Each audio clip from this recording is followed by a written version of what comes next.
ইসলামী জ্ঞানকে প্রসার করতে পারতাম, তাদের মধ্যে যদি ইসলাম থাকতো, তাহলে তারা অন্য কোনো দল নয়, ইসলামী দলগুলোকেই সাপোর্ট করতো এবং তাদেরকেই জয়যুক্ত করতো, ইসলামী শাসন ব্যবস্থা কায়েম করতে পারে। এটা আমরা শত চেষ্টা করলে পারবো না, কারণ আমাদের মধ্যে ইসলামী সংস্কৃতির, ইসলামী ধর্মচর্চার প্রচুর ঘাটতি রয়েছে। এটা যদি আমরা ঘাটি উঠতে না পারি, এই ঘাটতি যদি পূরণ করতে না পারি, তাহলে আমরা ইসলামী শাসন ব্যবস্থা আদৌ করতে পারবো কিনা সন্দেহ রয়েছে। আর এই বিষয়টা করে রেখেছে কারা? ঐক্যশিক্ষা। তারা চায় যে শিক্ষার্থীরা একদম ছোটবেলা থেকে এটা শিখে আসুক যে ছেলে মেয়ে প্রেরণ হতে পারে, এটা কোনো ব্যাপার না। অথচ তাদের ধর্মে হয়তো বা নিষেধাজ্ঞা নেই যে ছেলের পর্দা মেয়ের পর্দা এক বিষয়। আমাদের ইসলামী ধর্মে সম্পূর্ণভাবে এটা আলাদা পর্দা রয়েছে, ছেলেদের পর্দা রয়েছে, মেয়েদের পর্দা রয়েছে।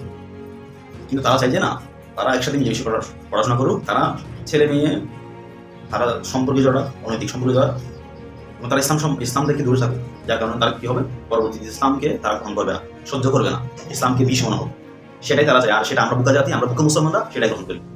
আমরা বুঝতে চেষ্টা করি না ইসলামী হচ্ছে সর্বোচ্চ সর্বাধুনিক একটি ধর্মীয় ব্যবস্থা, শাসন ব্যবস্থা এবং রাষ্ট্র ব্যবস্থা এবং শিক্ষা ব্যবস্থা, সবচেয়ে আধুনিক। আমরা যদি ইসলামের মধ্যে যেতে পারি, আমরাই হব এই পৃথিবীর সেরা নায়ক, আমরাই হব সেরা জাতি, যদি আমরা ধর্মচর্চার মধ্য দিয়ে জ্ঞান অর্জন করতে পারি।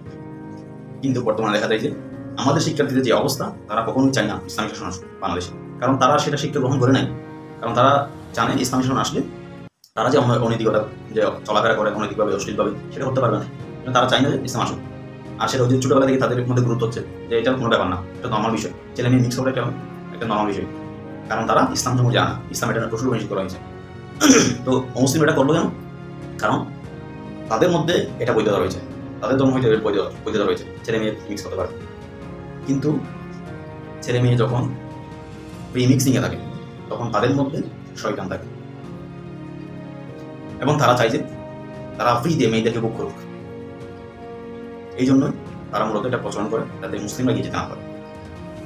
আমরা চাই যে আমরা মাদ্রাসা শিক্ষাকে উন্নত করবো এবং মাদ্রাসা শিক্ষার্থীদেরকে প্রায়োরিটি দিব, কারণ তাদের দ্বারা কোনো দুর্নীতি হবে না, কারণ তাদের মধ্যে আল্লাহ ভীতি রয়েছে, তাদের মধ্যে ক্ষুধার ভয় রয়েছে, তাদের মধ্যে অন্যায়ের প্রতি ঘৃণা রয়েছে। কারণ তারা জানে আমি যদি এখানে অন্যায় করি, আমি যদি এখানে দুর্নীতি করি, আমি যদি এখানে খুন করি, আমাকে পরকালে জবাব দিতে করতে হবে আল্লাহর কাছে।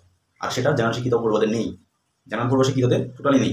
সেই জন্য আমরা জোর দিব শিক্ষার্থীদেরকে মাদ্রাসামুখী করার জন্য, তারা যাতে ইসলামী জ্ঞানের পাশাপাশি জেনারেল শিক্ষা হতে পারে এবং জেনারেল শিক্ষার পাশাপাশি ধর্মীয় জ্ঞান অর্জন করতে পারে, যার কারণে সে একজন সর্বোত্তম মানুষ হিসেবে, আদর্শবান এবং নীতি নৈতিকতাবান মানুষ হিসেবে গড়ে উঠবে। তখন আপনি মা বাবা হয়ে আপনি গর্ববোধ করতে পারবেন।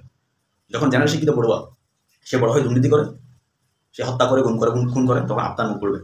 কিন্তু একজন মাদ্রাসা পড়ুয়া স্টুডেন্ট প্রপারভাবে যে মাদ্রাসায় গাইডলাইন গিয়েছে, কোরআন হাদিস শিখেছে, এই জেনারেল শিক্ষার পাশাপাশি, তাদের দ্বারা জাতির উন্নতি সম্ভব এবং তাদেরকে নিয়ে একদিন মা বাবা গর্ব করতে পারবে।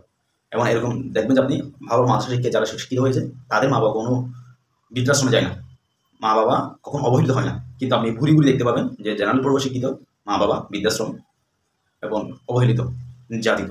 এটার কারণ হচ্ছে আপনারাই কারণ। আপনারা মাদ্রাসা শিক্ষাকে পিছিয়ে রেখেছেন। মাদ্রাসা শিক্ষা উন্নত করলে, মাদ্রাসা যদি পড়াশোনা করাতেন, তাহলে আপনার এই হাল হতো না। যাক, আর বেশি কিছু বাড়াবো না কথা। ধন্যবাদ সবাইকে। আসসালামু আলাইকুম রহমতুল্লাহ।